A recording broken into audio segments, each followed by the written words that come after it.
So hello students, welcome back to expounding chemistry. आज के इस वीडियो लेक्चर में मैं इंट्रोड्यूस कर रही हूँ free test series for re NEET 2026 examination, specially for inorganic chemistry and physical chemistry. Sample questions कैसे रहेंगे टेस्ट सीरीज में मैं समझा दूंगी और सॉल्यूशंस का भी एक ग्लैंस दे दूंगी। इस टेस्ट सीरीज का स्ट्रैटेजिक प्लान ये है कि 10 डेज हो गए हैं आपके एग्जाम को और फिर ये रीनीट का आना इज समथिंग उथल पुथल हो जाना। देखिए, इसके लिए आपको एक क्या है स्ट्रैटेजिक प्लान चाहिए, जिसमें मैंने ये टेस्ट सीरीज में क्या किया है, हर एक टॉपिक का, हर एक चैप्टर का ऐसे पीवाईक्यू बेस्ड क्वेश्चंस लिए जो एनसीईआरटी में मोस्टली रिपीट होते हैं, जिस हिसाब से आपके कंसेप्ट जो है रिवाइज हो जाएंगे और आपको क्वेश्चन आंसर देते वक्त आपको क्या है फिर से वो एग्जाम की फीलिंग आने लगेगी। तो देखिए, ये फर्स्ट क्वेश्चन मैंने लिया है इनऑर्गेनिक केमिस्ट्री का, जिसमें correct order of wavelength absorption हमें लिखनी है। और सेकेंड क्वेश्चन जो है इसके बाद जो है it is based on the निकल कॉम्प्लेक्सेस, उसकी मैग्नेटिक प्रॉपर्टीज, उसकी ज्योमेट्री, उस हिसाब से क्वेश्चन फ्रेम किए गए, जिसका सॉल्यूशन मैं अभी आपको समझाती हूँ। नेक्स्ट है ये फिजिकल केमिस्ट्री के क्वेश्चंस मैंने लिए जो है स्ट्रक्चर ऑफ एटम वाले चैप्टर में से डायरेक्टली फॉर्मूला बेस्ड क्वेश्चंस जो है, जो न्यूमेरिकल्स बिल्कुल भी हार्ड नहीं होते, हमें ऐसे परसेप्शन है कि न्यूमेरिकल्स हार्ड होते हैं पर डायरेक्ट एनसीईआरटी बेस्ड फॉर्मूलाज होते हैं, वो भी रिवाइज करेंगे इस टेस्ट सीरीज में। नेक्स्ट है सेंटेंसेस मैंने लिए हैं डायरेक्ट एनसीईआरटी बुक में से, जिसमें एस पी डी ऑर्बिटल्स के जो बेसिक नॉलेज है वो पीवाईक्यूज में पूछे गए हैं। तो इस साल भी अभी जो रीनीट है उसमें एक्सपेक्टेड क्वेश्चंस में ये आता है। देखिए, जो फर्स्ट क्वेश्चन था इस सैम्पल पेपर में, जिसमें निकल कॉम्प्लेक्सेस के 3 अलग अलग कॉम्प्लेक्सेस दिए गए थे, जिसमें लिगैंड्स थे अमोनिया, NO2- और वाटर लिगैंड। अभी इसे हमें ऑर्डर कौन से ऑर्डर में अरेंज करने हैं, in the order of wavelength of absorption. हमें पता है, अगर स्पेक्ट्रोकेमिकल सीरीज हमें पता है तो हम ऐसे क्वेश्चंस अच्छे से सॉल्व कर देंगे। तो इसकी ट्रिक जो है मैंने चैनल पे दे रखी है, फिर से समझते इस ट्रिक को। देखिए, इन बेचारों को समझाओ सचिन कोल्ड नोबल नाइट में फ्रेश हाइड्रोक्सी ऑक्सा वाटर लेकर नर्स से बोला, केमिस्ट्री प्यारी नहीं, इंजीनियरिंग बड़ी प्यारी।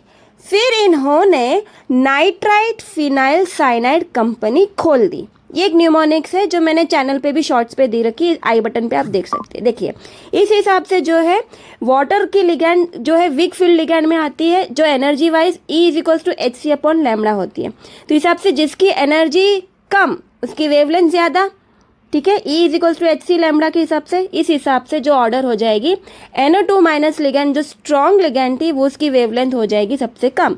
तो ये ऑर्डर जो है NO2 सबसे लेस, और इस हिसाब से ये आंसर रहेगा।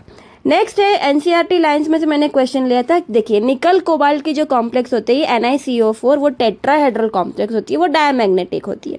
और निकल साइनाइड की जो कॉम्प्लेक्स होती है वो भी डायमैग्नेटिक होती है पर वो स्क्वायर प्लेनर होती है। इस क्लैरिटी पे क्वेश्चन फ्रेम हो सकता है, क्योंकि अभी तक इस पे क्वेश्चन अभी बना नहीं है, आया नहीं है। पर हाँ, पीवाईक्यूज मैंने देखे जिसमें स्टेटमेंट 1 और 2 आर करेक्ट, स्टेटमेंट 1 और 2 आर फॉल्स, इस हिसाब से क्वेश्चंस बनते हैं।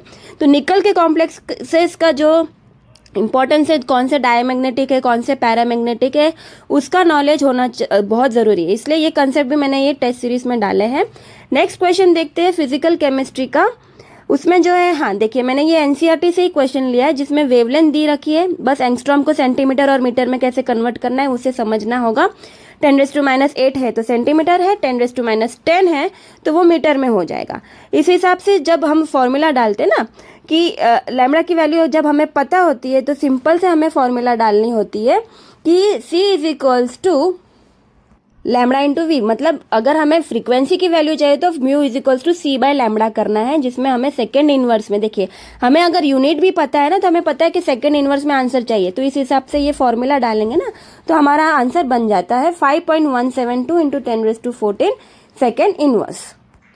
नेक्स्ट है ये जो एनसीईआरटी में से मैंने लाइंस ली है, जिसमें लिखा है कि जो s ऑर्बिटल्स है उसकी जो साइज है, ऐसा नहीं कि 1s ऑर्बिटल बड़ा हो जाता है, ऐसा नहीं है। देखिए, 4s ऑर्बिटल सबसे बड़ा होता है क्योंकि उसकी जो प्रिंसिपल क्वांटम नंबर है वो बड़ा है, ठीक है, it is arrange according to the highest principal quantum number.